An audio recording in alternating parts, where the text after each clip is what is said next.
Sweeney Todd, the Demon Barber of Fleet Street. This movie was released in 2007, directed by Tim Burton and edited by Chris Levinson. This movie was named after the 1979 stage musical composed by Stephen Sondheim, and that musical was based on an even earlier play by Christopher Bond. The story is by Hugh Wheeler, though some claim for it to be true, and the movie won the Academy Award for Best Production Design and Golden Globe Award to Johnny Depp for Best Actor. Benjamin Barker. Benjamin Barker! Here are just a couple facts about the movie. Chris, the editor, said, "The production style was a lot like filming and posting a music video." This was Tim and Chris's 10th film together, including The Nightmare Before Christmas and Batman Returns. He's a very instinctive guy, so maybe he thought we would get on in the editing room pretty well. He doesn't sit behind me at the machine and say, try this, try that, try this, do this, do. He keeps a very broad view of the world and of the movie, which he sees it like an audience member. So apparently the length of the songs largely determined the length of the film. Sweeney Todd didn't require the sort of editing that most dramatic films needed. It was such a simple story. It was about a man who wanted his revenge. Every scene is different. Every movie's different, so there's not really a set way of approaching it. I go ways. Pretty women, silhouetted. They were very adamant about all the actors committing to singing before they acted, and all the cast members had to use their own voice. And no musical of anything I've written has ever satisfied me. And I thought, here's a chance to try again. At last, my arm is complete again. Chris and the music editor, Michael Higham, would make musical edits for playback on set. Occasionally, Chris would speed up or slow down the music to match the drama. Mrs. Lovett, you're a bloody wonder, eminently practical. It's very musical, and you can see it in the rhythm of not just the cutting, but the way the camera glides, the way it moves, the choice of angles. It was filmed in 35mm.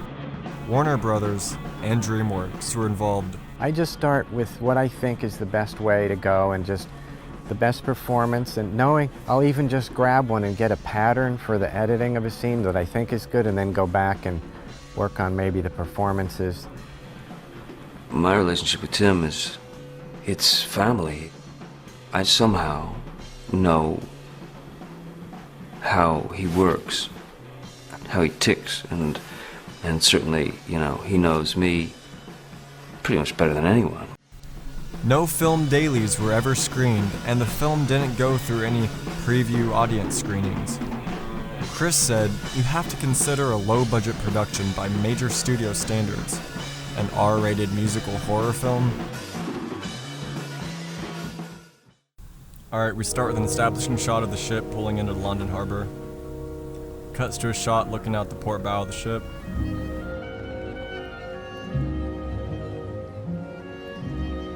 We slowly pan over to Anthony while observing some more of the setting.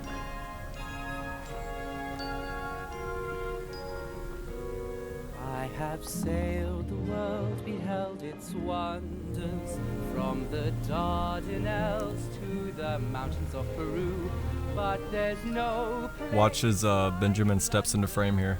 No, there's no place like London. Very unbalanced because Anthony's not in focus. You are young. You're gonna see that a bunch. Has been kind to you. You will learn. Wide shot. Medium close-up with Anthony out of focus again. POV shot. There's a hole in the world like a great black pit, and the vermin of the world inhabit it, and its morals aren't worth what a pig could spit, and it goes by the name of London. At the top of the hole sit a privileged few, making mock of the vermin in the lower zoo, turning beauty into filth and greed. Close-up side shot. The world and seen its wonders. Over shoulder medium shot. The power dynamic is weird. It's like Benjamin's overpowering the kid's optimism. Close-up shot right there. Time was compressed. Get the wide shot. And then wide shot of the men entering the city after getting off the ship. Medium close-up. Is everything all right, Mr. Todd? I beg your indulgence, Anthony. My mind is far from easy. And these ones from Insert POV wide shot, pan of the streets. shadows everywhere. Shadows. Ghosts. Tracking shot of Benjamin, building up anticipation for what he's about to say. There was a barber and his wife, and she was beautiful. And we have the flashback right here. The saturation brightens, less hard shadows now. This looks like a dolly shot. Okay, right here, hold on. This part looks really cool. There's a tungsten light just shining down in the middle. It's almost like a hard key or hard backlight. Very spotted too, just to like kind of show that it's a dream sequence or flashback. And she was Kind of like that halo effect. Over the shoulder, insert shot of the baby right there. Wide shot, continuously still in the dolly. and he was. Over the shoulder, medium close up. This shows their like love for each other.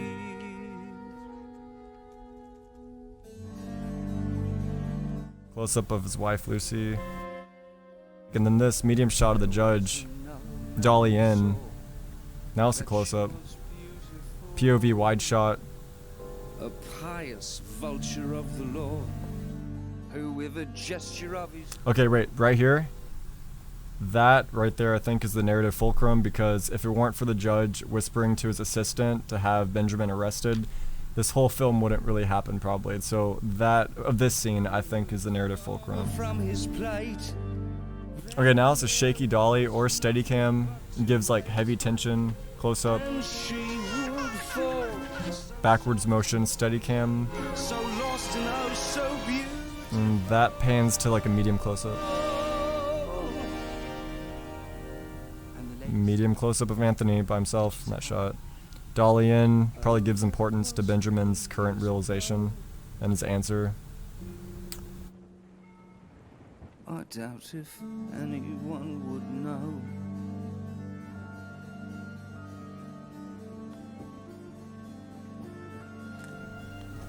Matching action close up shot. I'd like to thank you, Anthony. If you hadn't spotted me, I'd be lost on the ocean still. Will I see you again? You might find me if you like.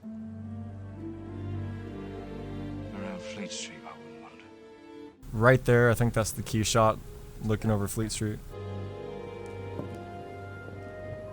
Wide shot right here. And you're gonna see the back of Benjamin. That usually suggests that he's leaving something behind. Dolly in, tracking shot. There's a hole in the world. Matching action, medium tracking shot. Okay, this right here goes exactly with the lyrics. This wide shot turns into a long take.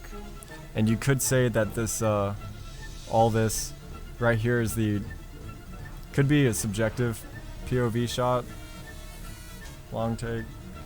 A lot of that was CGI, by the way.